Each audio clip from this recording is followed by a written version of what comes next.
السلام علیکم طلباء، آج ہم جماعت پنجم کا اردو مضمون کی حمد نمبر 1 اس ویڈیو میں سیکھنے والے ہیں۔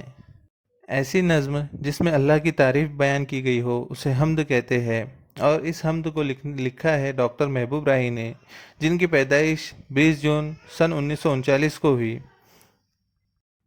تو چلیے سب سے پہلے ڈاکٹر محبوب راہی کا مختصر سا تعارف ہم دیکھیں گے۔ اب ڈاکٹر محبوب راہی اردو کے مشہور شاعر ہیں۔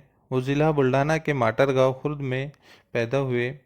ان کی شاعری اور تنقید کے علاوہ بچوں کے لیے نظموں کے کئی مجموعے شائع ہو چکے ہیں۔ ادب اطفال میں ان کی خدمات پر ساہتیہ اکیڈمی دہلی نے انہیں انعام سے نوازا ہے۔ حمد خدا کی تعریف کو کہتے ہیں۔ شاعر نے اس نظم میں خدا کی بے شمار نعمتوں کا ذکر کیا ہے۔ اب میں نظم آپ کے سامنے پڑھوں گا، آپ کو غور سے سننا ہے۔ اے جہاں بھر کے پالنے والے، جان مٹی میں ڈالنے والے، یہ زمین آسمان تیرے ہیں، یعنی دونوں جہان تیرے ہیں۔ تو نگہباں ہے، پاسباں تو ہے، اے خدا سب پہ مہرباں تو ہے۔ سب کے ہونٹوں پہ نام ہے تیرا، تذکرہ صبح و شام ہے تیرا۔ پھول صحرا میں تو کھلاتا ہے، مارتا ہے تو ہی جلاتا ہے۔ یہ ہوا تیرے دم سے چلتی ہے، حکم سے تیرے رت بدلتی ہے۔ خالق بحر و بر ہے تو یا رب، مالک خشک و تر ہے تو یا رب۔ سب کو حاصل ہے نعمتیں تیری، عام ہے سب پہ رحمتیں تیری۔ ذرے ذرے پہ اختیار تیرا، فضل ہے سب پہ بے شمار تیرا۔ تیری ہر شے پہ حکمرانی ہے، تو ہے باقی ہر ایک فانی ہے۔ اس نظم میں شاعر نے اللہ تعالیٰ کی تعریف بیان کی ہے، نعمتوں کے بارے میں بتایا ہے کہ اللہ تعالیٰ نے ہمیں کس طرح سے بے شمار نعمتوں سے نوازا ہے۔ ہر دنیا میں جو بھی چیز ہوتی ہے ان سب کا کرنے والا کون ہے؟ اللہ تعالیٰ ہے۔ ہر جانور، ہر جاندار کو پالنے والا اللہ ہے۔ مٹی میں جان ڈالنے والا اللہ ہے۔ اور کیا کہا ہے شاعر نے اللہ تعالیٰ کے بارے میں کہ اللہ تعالیٰ نگہباں ہے سب کا، پاسباں ہے، سب پر مہربان ہے۔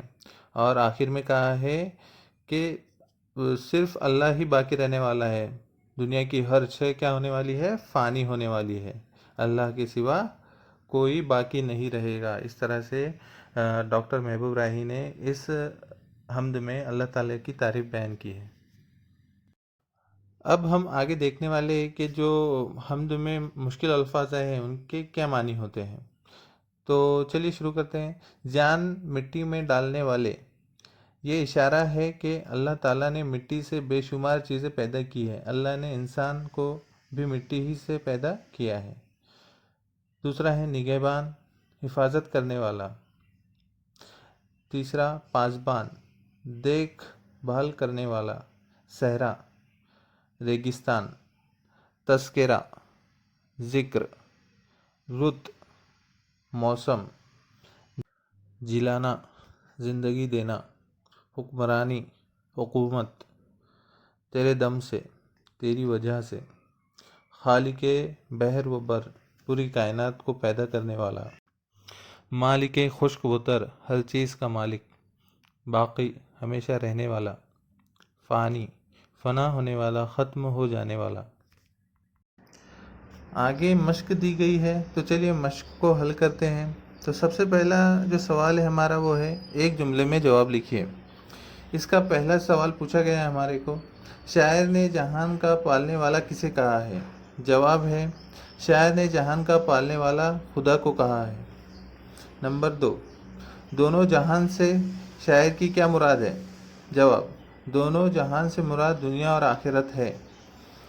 نمبر 3، صبح و شام کس کا تذکرہ کیا جاتا ہے؟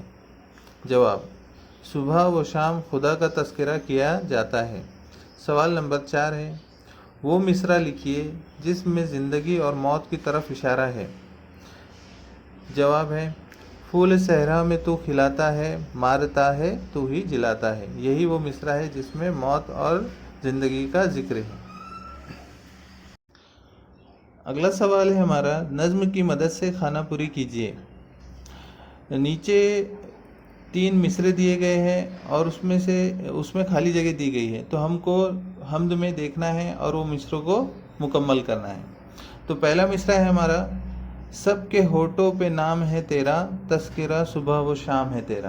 ٹھیک ہے، پہلی خالی جگہ میں ہونٹوں آئیں گا اور دوسری خالی جگہ میں تذکرہ آئیں گا۔ ٹھیک ہے، دوسرا مصرع ہے ہمارا، ذرے ذرے پہ اختیار تیرا، فضل ہے سب پہ بے شمار تیرا۔ ٹھیک ہے، پہلی خالی جگہ میں اختیار اور دوسرے میں بے شمار۔ تیسرا مصرع ہے ہمارا، تیری ہر شے پہ حکمرانی ہے، تو ہے باقی ہر ایک فانی ہے۔ تو پہلی خالی جگہ میں حکمرانی اور دوسری خالی جگہ میں فانی آئیں گے۔ ٹھیک ہے، اس طرح سے مشق مکمل ہوتی ہے۔ اگر آپ کو ویڈیو پسند آیا ہو تو لائک کریے، اپنے فرینڈس کے ساتھ شیئر کریے اور چینل کو سبسکرائب کر کے بیل آئیکن دبا دیجیے، جس سے آپ کو اسی طرح کے نئے ویڈیوز جب آئیں گے تو نوٹیفیکیشن مل جائیں گی۔ Thank you.